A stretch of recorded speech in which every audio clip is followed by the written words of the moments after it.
अस्सलामुअलैकुम रहमतुल्लाहि व बरकातुहू। मैं हूं Syed Abid Aslam, chief editor, leader सियासत उर्दू न्यूज़ चैनल बेंगलुरु। नाज़रीन, चामराजपेट ईदगाह मैदान को सिर्फ ईदों की नमाज और बच्चों के खेल के मैदान के तौर पर ही इस्तेमाल किया जाए, कर्नाटका हाई कोर्ट ने ये अबूरी हुक्म देते हुए आइंदा समाअत 20 पर 3 सितंबर को मुकर्रर की है। हाई कोर्ट का ये अबूरी फैसला आने के बाद कर्नाटका वक्फ बोर्ड के चेयरमैन शाफी सादी ने एक प्रेस कॉन्फ्रेंस के दौरान बताया कि चामराजपेट ईदगाह मैदान के ताल्लुक से कर्नाटका हाई कोर्ट ने फैसले को सुनाते हुए कहा है कि चामराजपेट ईदगाह मैदान को साल में ईदें की नमाज अदा करने के अलावा सिर्फ खेल के मैदान के तौर पर ही इस्तेमाल करना होगा।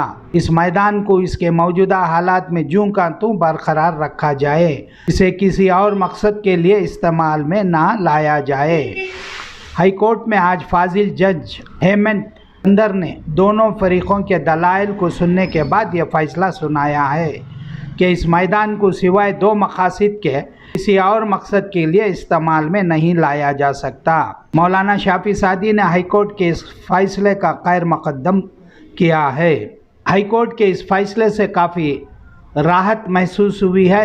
खबरलाज सुप्रीम कोर्ट ने भी इस मैदान को वक्फ की मिल्कियत करार दिया है। याद रहे कि चामराजपेट इलाके के चंद हिंदू तंजीमों ने इमसाल गणेश त्यौहार के मौके पर यहाँ गणेश पंडाल लगाने और गणेश की मूर्तियाँ रखने का ऐलान किया था, जिसके नतीजे में गुज़िश्ता चंद दिनों से इस पूरे मैदान में पुलिस सिक्योरिटी बढ़ा दी गई थी। हाई कोर्ट के आज के फैसले ने वाज़ी कर दिया है कि इस मैदान पर गणेश त्यौहार या कोई और तकरीब मनाई नहीं जा सकती। साल में 2 मरतबा ईदैन की नमाजें और बकिया 2 दिनों में इसे सिर्फ खेल के मैदान के तौर पर ही इस्तेमाल किया जा सकता है। इस मौके पर चामराजपेट असम्बली हल्के के एमएलए जनाब BZ ज़मीर अहमद खान ने हाई कोर्ट के इस फैसले को पर खुशी का इजहार करते हुए अपने इत्मीनान का इजहार किया है। याद रहे कि इलाके के अवामी नुमाइंदे होने के नाते इनकी यही कोशिश थी कि किसी भी हाल में इस इलाके में, इस हल्के में और शहर बेंगलुरु में अमन बरकरार रहे। ये इमलाक वक्फ की है, अदालत ने यह माना भी है। ये इमलाक सुप्रीम कोर्ट के फैसले की रूह से वक्फ किया है। बाहैसियत रुकन असम्बली इनकी ये कोशिश रही कि किसी भी हाल में इस मामले पर कशीदगी का माहौल पैदा ना हो। बाज़ हिंदू तंजीमों की तरफ से गणेश उत्सव मनाने का ऐलान किया गया, जिसकी वजह से मुसलमानों में काफ़ी बेचैनी का माहौल था। चामराजपेट ही नहीं बल्कि पूरे शहर में इस वजह से अमन व अमान में खलल ना पड़े, ये यकीनी बनाया जाएगा। इन बातों का इजहार BZ ज़मीर अहमद MLA चामराजपेट ने किया है। तो जो सुप्रीम कोर्ट का जजमेंट है 1965 में, वही ऑर्डर हाई कोर्ट में भी अभी ये हुआ। वो तो ऑर्डर हाई कोर्ट पहला से हाई कोर्ट का ऑर्डर आया था, इसमें बीच BBMP का जॉइंट कमिश्नर ज़रा गड़बड़ करे, इसलिए अल्हम्दुलिल्लाह अदालत बहुत अच्छा फ़ैसला लिया। क्या फैसला?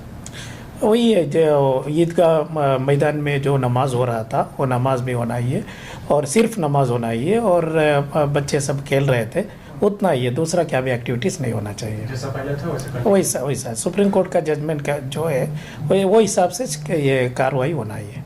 तो एक ये अभी शांति बनाए रखने के लिए एक ऑर्डर जो है काफ़ी अच्छा ऑर्डर बना जाए। ओए बिल्कुल एब्सोल्युटली। क्या है बोले तो ये कुछ लोग हिंदू मुसलमानों का भी ज़रा फसादात फैलाने का कोशिश कर रहे थे, उनको सब बहुत अच्छा एक ये काउंटर है हमारा कोर्ट का, ये अदालत का आज का फैसला बहुत अच्छा है। और क्या हिंदू मुसलमानों का बीच क्या भी प्रॉब्लम ही नहीं था, ज़माने से जो चले कर रहे थे वही करना करके पूरा चामराजपेटे का हिंदू मुसलमान इसमें इत्तेफाक है। तो ज़रा बाहर लोग कुछ गड़बड़ करने का कोशिश कर रहे थे, उसको BBMP जॉइंट कमिश्नर कुछ उनका ज़रा मौका दिए। वो जो BBMP जॉइंट कमिश्नर का ख़िलाफ़ जो कानून का कार्रवाई करना मैं वो भी कर रहे, CM में और हमें मिल के कर रहे। तो ये जो टीम है आपकी, कामयाबी है आपकी टीम की, लीगल टीम है आपकी, क्या कहना चाहिए? मैं बहुत शुक्रगुजार हूँ हमारा ये लीगल टीम को, स्पेशली 1 महीने से लगातार दिन रात मेहनत पड़े, और कानून का दायरा में बैठ के जो जो कर सकते वो पूरा पूरा हमारा कर्नाटक का जितना सीनियर एडवोकेट्स है उनको बुलाए, हमारा मुस्लिम लीडर्स को बुलाए और सभी कानून का एक्सपर्ट्स को बुला के लगातार चर्चा करके ट्रिब्यूनल जाना है क्या, हाई कोर्ट को जाना, सुप्रीम कोर्ट को जाना, गए तो क्या होता, अपना कैसा उसका प्लस माइनस सब बहुत क्या सेंसिटिव होके बहुत एहतियात से चर्चा करके फैसला करें। उसमें हमारा चामराजपेट एमएलए का ज़मीर अहमद साहब का बहुत बड़ा मेहनत है। हमें स्पेशली उनको हमें शुक्रगुजार हमारा उम्मत का तरफ से, क्योंकि एक एमएलए हो के इतना एक मुझे लगता है एक 20-25 मीटिंग उन्होंने खुद आके वक्फ बोर्ड को आके और हमारा लीडर्स को बुला के और हमारा एडवोकेट्स को बैठा के जितना उनका मेहनत करना है एक पॉलिटिशियन होके भी इतना एक क्यों उनका क्या ये इंटेंशन इतना था गड़बड़ नहीं होना। मेरा कॉन्स्टिट्यूंसी में दोनों कम्युनिटी को मिलजुल कर कैसा है वही चालू होना है, इसलिए बहुत मेहनत है। मैं वक्फ बोर्ड का तरफ से पूरा हमारा मुस्लिम कम्युनिटी का तरफ से मैं स्पेशल थैंक्स मैं अदा करता हूँ।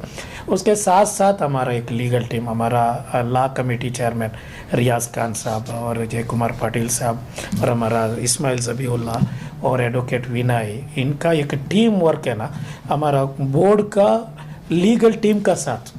परसों एक 1:30 तक हमारा लीगल टर्म इधर ही बैठ के कैसा करना है, क्योंकि ये बहुत सेंसिटिव था हमारा। इसमें क्या ज़माने से 100 साल से हमें उधर ईदगाह का नमाज करके आ रहे हैं, उसमें क्या भी रुकावट होता और रुकावट से ज़्यादा दूसरा कम्युनिटी का साथ कि जैसा हमें मिलजुल कर और भाईचारा आते हैं उसको सब रुकावट का एक मौका नहीं होना करके हमें कानून का दायरा में बैठ के कौन सा भी जज्बा से हमें क्या भी स्टेटमेंट भी नहीं दिए, देने को भी नहीं ये करे। उसमें हमारे एमएलए साहब भी बताए थे पहला से कौन भी जज्बा से स्टेटमेंट नहीं देना, जो जितना भी प्रवोक करे तो भी हम सब्र, अल्लाह ने वो सब्र को अच्छा एक फल मिले, अच्छा एक मिट। अभी आपकी अपील क्या है? अपील पूरे हमारा कम्युनिटी को, हमारा अदालत का भरोसा जो था वो अल्हम्दुलिल्लाह बढ़ गए। वो अदालत का वो भरोसा अभी भी हमना और हमारा ज़्यादा हुआ। उसके साथ साथ मैं कम्युनिटी को इतना मेरा मुतालबा ये है, कम्युनिटी कभी भी जज्बात को नहीं जाना, जो भी फैसला मसला है हमें हिकमत से और डिप्लोमेटिक से और कानून का दायरा में बैठ के करना चाहिए। वो तो उसका एक बहुत बड़ा फ़ायदा और बहुत बड़ा नतीजा है चामराजपेट ईदगाह का आज का